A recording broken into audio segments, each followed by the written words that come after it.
Buenos días, Gustavo. Muchas gracias por recibirnos esta mañana. Vamos a despejar ciertas dudas que tenemos nuestros compañeros de la Facultad de Comunicación Social con respecto a ciertos temas de lo que respecta a la ley de comunicación. Correcto. Como periodista y como abogado, ¿cómo conceptualiza el derecho a la comunicación en ambas ramas? Es un único concepto, ¿no? Ya sea que se lo observe desde el punto de vista de un comunicador o de un abogado, sobre todo si se tiene ambas profesiones a la vez, o si pensamos, nuestro gerente general, si pensamos que ya desde el ejercicio de la comunicación como abogado o de un abogado como comunicador, siempre va a ser el mismo, solo que el abogado no sea comunicador, ahí quizás no comulgue, ¿no? Quizás vea ciertos exabruptos, tal vez, por parte del comunicador, quien solo ejerza la abogacía. Pero si se es ambas profesiones en un único concepto, un derecho fundamental de un ser humano de comunicar lo que siente, lo que desea y sobre todo lo que necesita para ser un mejor ser humano. Al revisar la Ley Orgánica de Comunicación, ¿usted reformaría algún artículo de la misma? ¿Por qué? Bueno, hay algunos artículos que hay que reformar, sobre todo uno que mezcla, confunde lo que es un medio de comunicación público con lo que es un medio de comunicación oficial. Al momento no recuerdo si es, no estoy muy seguro, el artículo 18, pero sí, dice que las instituciones públicas, como gobiernos autónomos descentralizados, podrán crear medios públicos oficiales.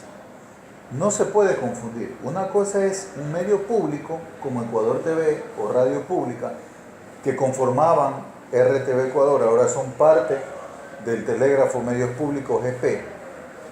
Y otra cosa es ser un medio oficial, que sí pueden tener las prefecturas, los municipios, como de hecho los cantones pequeños de la sierra, algunos tienen canales y radios oficiales que difundan las obras que hace dicho gobierno seccional.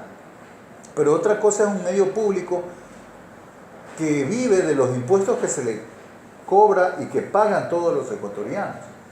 Entonces, cuando uno ve un canal público en Europa, ya sea España, Gran Bretaña, lo que quiere es una información de interés nacional y no una información netamente del partido de gobierno que está en el poder. En este caso creo que la prefectura emite un diario para poder saber. Hay una revista. Claro, lo que está haciendo. Exactamente. Eso es un medio público oficial, pero no se puede confundir. Yo separaría eso, corregiría ese artículo. De hecho, en las mesas de diálogo que ha organizado el movimiento Centro Democrático del prefecto del Guayas, yo pude manifestar eso, porque yo trabajé más de 7 años en Ecuador TV y sé lamentablemente cómo se quiso manosear el tema público con lo que es oficial. Algunos ministros creían que eran dueños del canal, cuando los dueños del canal son todos los ecuatorianos. Eso yo reformaría, entre otras cosas, ¿no? Por ejemplo, lo del linchamiento mediático, eliminarlo porque es algo subjetivo. Cualquiera que lo nombre más de 2 o 3 veces de una manera que no le guste, va a creer que lo están linchando y va a denunciar a aquello. Actualmente, con el título de abogado, ¿ha cambiado su perspectiva con el concepto de libertad de expresión? No, siempre lo defendimos.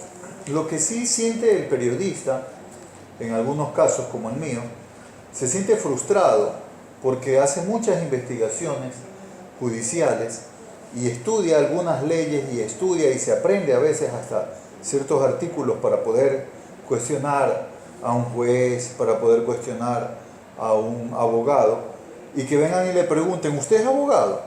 Entonces siempre me hubiera gustado responder, sí, colega, yo soy abogado. Ahora ya lo soy, no estoy haciendo muchas entrevistas en la calle, de vez en cuando hago ciertas coberturas para Teleradio, pero son menos polémicas que las que me tocaba cuando recién estaba comenzando. Entonces, y también ya hay un cierto respeto de la otra parte. Pero cuando yo recién comenzaba, cubría Corte de Justicia y un par de jueces antiguos en dicha corte, que antes se llamaba Corte Superior de Guayaquil, ahora se llama Corte Provincial del Guayas, me preguntaban, ¿usted es abogado? Ah, licenciado. O sea, como que no aprecian mucho el título de licenciado en comunicación social o en periodismo.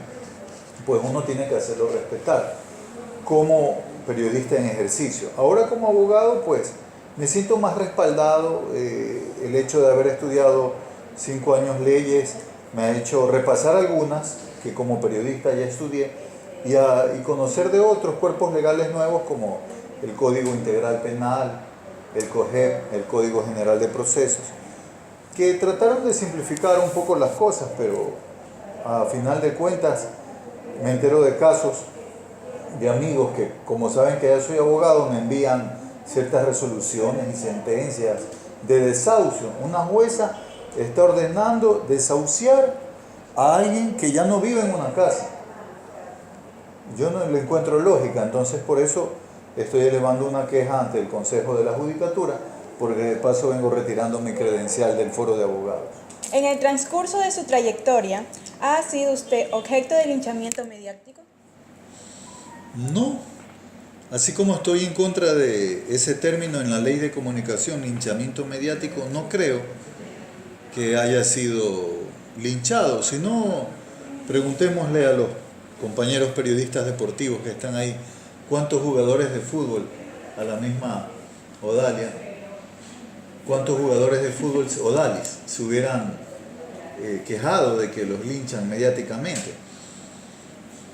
Tal vez en algún momento cuando empezó a crecer esto de la prensa rosa, como que me hacían artículos muy seguidos y la que se sentía tal vez linchada era mi esposa, porque siempre hacían referencia a ella, ¿no? Pero nosotros dedujimos que era una manera de buscarle algo de gustito al hecho de nombrarme a mí, ¿no?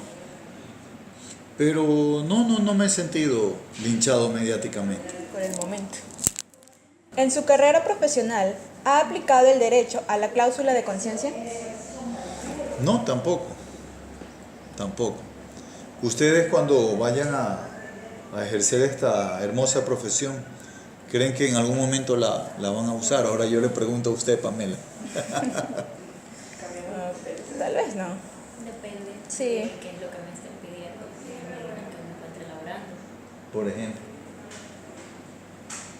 Nos comentaba nuestro profesor que en algún momento en el noticiero en el que él estaba salió una telenovela que fue muy conocida aquí en Guayaquil y que el rating del noticiero se le vino al piso, que el productor estaba preocupado por el rating y que le envió a hacer un reportaje sobre algo que no tiene nada que ver con un noticiero, que es, como todos mis compañeros lo saben, sobre el orgasmo.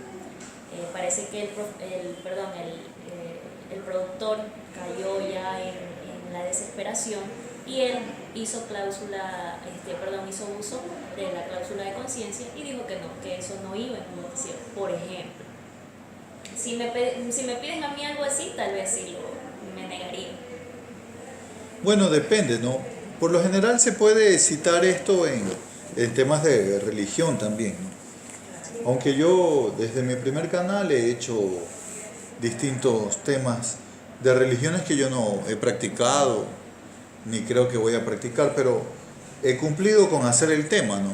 Que es explicar en qué cree esa religión, qué tradiciones tienen, cómo son sus templos y cosas así, ¿no? Tal vez en cosas de sexualidad sí se vuelve un poco delicado y en un informativo, a no ser que sea un segmento de salud, no, sea un segmento específico para hablar de esos temas. Pero sí, uno puede refugiarse en esta cláusula. Continuamos con nuestra entrevista con nuestro periodista y abogado Gustavo Espinosa. Cuéntenos un poco sobre el siguiente tema. ¿Considera usted viable encargarse de un medio comunitario o prefiere ser parte de un medio tradicional? A mí a estas alturas me gustaría un medio comunitario, porque no sé si se enteraron, algunas personas no, que estuve de candidato para asambleísta por la provincia del Guayas, Distrito 2, que es todo el noroeste de Guayaquil y parte del norte. Y una de mis preguntas era, ¿dónde están las radios comunitarias? Porque no se ha entregado el suficiente número de frecuencias para que juntas parroquiales y ciertas comunidades o parroquias urbanas que son grandes en la ciudad de Guayaquil tengan una radio comunitaria que pueda servir como un elemento catalizador de la UPC del sector, del distrito educativo, del centro o subcentro de salud, para, por ejemplo, luchar contra el microtráfico, para luchar contra la violencia intrafamiliar y que no ocurran más femicidios. Entonces sí me gustaría montar una radio comunitaria o varias radios comunitarias que puedan servir de ejemplo y de un espejo para que otros sectores de la patria puedan emular y replicar ese modelo de medio comunitario. El problema es que quizás no llegan muchas veces a las autoridades mayores, y con una radio comunitaria podemos estar al alcance de ayudar a estas personas, ¿verdad? Claro, porque muchas veces aquí tenemos en Teleradio La Voz del Agro, que es un programa que dirige y conduce el compañero Julio Alberto Rivera. Llaman mucho de los cantones, a veces hasta por un poste caído, y claro, como CENEL nos escucha y es auspiciante del espacio, acude a arreglar el tema. Pero para cuestiones de interés social de una comunidad, que se murió el vecino tal y que lamentablemente vivía solo y que no hay cómo enterrarlo, por ejemplo, cosas así, tan humanitarias, se podrían promover a través de una radio comunitaria. Estoy de acuerdo que ahora la información sea verificada, contrastada y conceptualizada. Es que siempre ha sido así. Lamentablemente no todos los canales de televisión en los que trabajé tenían un código de ética o código deontológico, porque lamentablemente cada vez se buscan palabras más difíciles o más complejas, más largas. Un código de ética, yo me acuerdo en un medio en el que trabajé, decía: cuando se cubre una paralización, una huelga o manifestación y el periodista o camarógrafo o ambos se dan cuenta de que la presencia de la cámara, de los representantes del medio de comunicación, exacerba los ánimos de esos manifestantes, no contra el medio, a veces sí, pero contra la autoridad, contra la policía, e incluso causa que lancen piedras a la autoridad, que el equipo mejor se retire. A mí me gustaba eso. En algún momento, por retirarme, me llamaron la atención, me quisieron hasta tachar de cobarde, pero yo dije, a ver, aquí está en el código de ética que el medio de comunicación no puede llegar a perjudicar las calles, a quienes circulan por las calles, a la misma autoridad, porque con su presencia exacerba los ánimos de los manifestantes, ¿no? Incluso hay que cuidar la integridad del camarógrafo y del equipo que carga, que es asegurado, pero de todas maneras si se daña hasta que manden a ver otro, uno se queda sentado. Entonces, son una serie de elementos que yo sí creo que existían antes de la ley de comunicación. Tener las dos partes. En los canales donde coincidimos con su profesor, con el licenciado y abogado Henry Carrascal, nos enseñaban mucho el valor de balancear la noticia, de tener al denunciante y al denunciado, y si es posible, a un tercero que vea las cosas desde lejos y las analice. Exacto, y que las analice. Y cuando no teníamos las dos partes, lo único que se hacía era redactar la noticia para que el presentador o presentadora la lea y graficársela, lo que llamamos nota leída graficada, ¿no? Y si había un directo de una de las dos partes, un tramo de 20, 25, 30 segundos, pero quedábamos comprometidos o dejábamos la posibilidad abierta de que la parte acusada pueda hablar y tenga el mismo espacio. Lamentablemente, claro, siempre han habido medios amarillistas sensacionalistas que sacaban solo una parte y ni siquiera le decían a la parte acusada, o como vulgarmente se diría achacada, de que tienen un espacio. Por lo que la ley de comunicación sí le dio un escudo, una defensa a la parte que se sentía desprotegida para pedir una aclaración, por ejemplo. Abogado, ¿considera usted que existe equidad al aplicar la Ley Orgánica de Comunicación en los medios públicos y en los medios privados? No hay. Por eso yo creo que algunas autoridades no han perdido tiempo en pedir una rectificación porque se los ha nombrado de alguna manera. Pero esto del linchamiento mediático, por ejemplo, a mí me sirvió y a otros compañeros más cuando estábamos en Ecuador TV, porque sé que algunos los han votado recientemente, yo salí por ser candidato, pero en algún momento nos refugiamos en esto del linchamiento mediático para hacer que desaparezca un segmento de noticias que se llamaba Desenmascarando, que salía un día a la semana, y en el que achacaban, criticaban a representantes o candidatos de la oposición, de partidos de la oposición y no del mismo partido del gobierno. Entonces nosotros al gerente de Ecuador TV, que en ese entonces ejercía la gerencia Javier Lazo, hermano de Guillermo Lazo, le dijimos, mire, en contra de su hermano se han ido algunas veces. Entonces, no porque sea su hermano, sino porque es un representante de un movimiento político que no se le puede simplemente por ser de oposición tirarle lodo con ventilador y cuestiones así. Entonces, asimismo, en algún momento cuando fui candidato, Diario Expreso sacó con cierta imprecisión una información acerca de mí y lo único que yo pedí es una aclaración en el mismo espacio, ¿no? Lo que sí me dijeron es que salió sábado, que ya la emisión del día domingo ya la habían mandado a imprimir, porque el sábado tipo 1 o 2 de la tarde ya suelen mandar a imprimir, y entonces que no podían sacar la aclaración el domingo, sino el lunes. Le dije, bueno, son cuestiones así, pero yo creo que no todo el mundo hizo valer ese artículo para pedir una aclaración, una rectificación. Si no, el alcalde de Guayaquil hubiera pedido algunas a Ecuador TV, por ejemplo. ¿Cuáles considera sean las causas por las que se dificulta conseguir trabajo en nuestra área de comunicadores? La primera es porque hay pocos medios para la oferta existente de graduados de periodismo y comunicación social. Siempre van a ser menos medios. Lo que yo busco es que el mercado de la comunicación en general, no de la comunicación social solamente, se amplíe en Guayaquil, porque son ciudades, Guayaquil, Puerto Viejo, Machala, son ciudades poco formales en el tema de organización de eventos. No quiero decir un ejemplo, pero como periodista fui a muchos eventos donde habían señoritas guapas como ustedes, con volantes en la mano, como ustedes físicamente, porque inteligentes son. Ya lo pude ver a través de las preguntas. Con volantes en la mano, y uno le decía, oiga señorita, ¿dónde está el presidente de la Cámara? Ah, no lo conozco.